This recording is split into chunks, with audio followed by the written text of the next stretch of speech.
Lapit ka sa akin, isusubsob kita.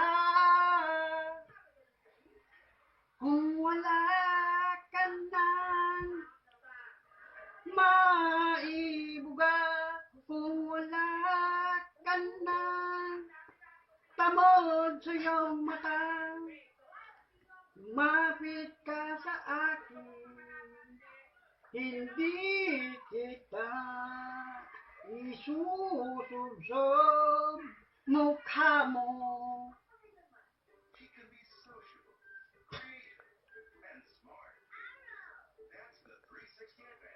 Kung ikaw ay natatain, tumakbo ka na lang sa bukid.